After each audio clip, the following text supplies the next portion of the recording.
छे मुखड़ा चांद के टुकड़ा गजबे के माल छै। होठ में लाली लिपस्टिक लगे में गोरे गोरे गाल छै। लग में बोला के हसीना से सटा के लगे में बोला के हसीना से सटा के उड़बै छै ओढ़निया ओढ़निया ओढ़निया।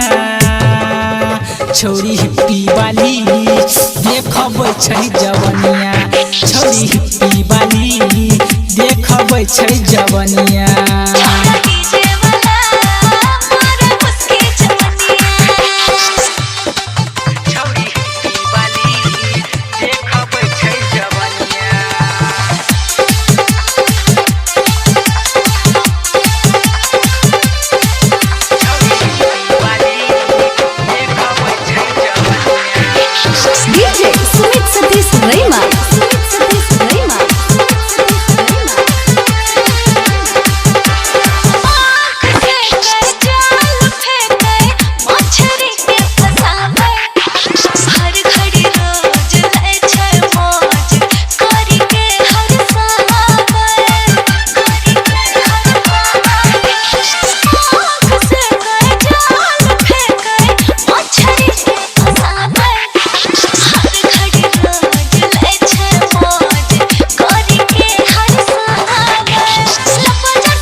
देखबै छै जवनिया।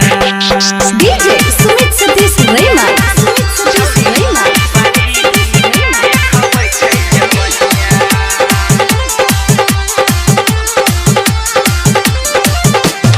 छौरी कुमारी लव के बेमारी छौरा सबके धराबै।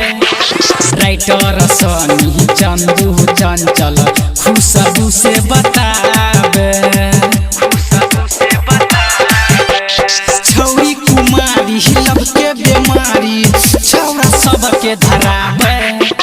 राइटर सनी चंदू चंचल खुशबू से बताबे।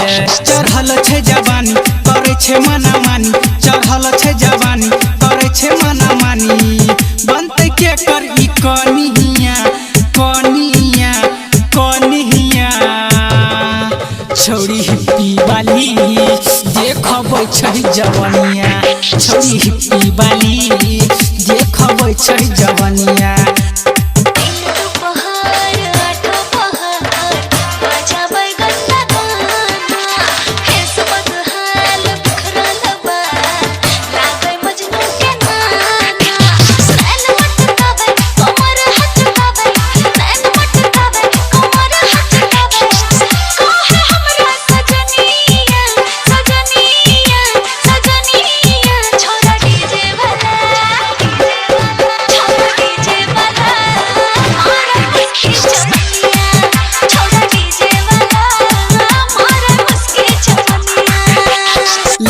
छे मुखड़ा चांद के टुकड़ा गजबे के माल छै।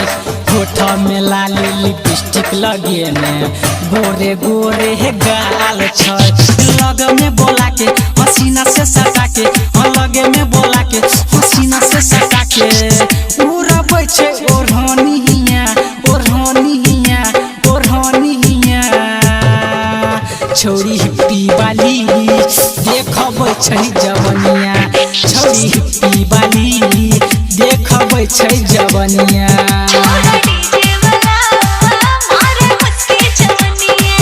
छोरी हिप्पी वाली देखबै छै जवनिया।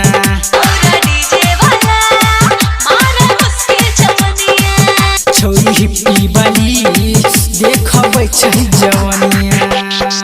सरस्वती संगीत स्टूडियो।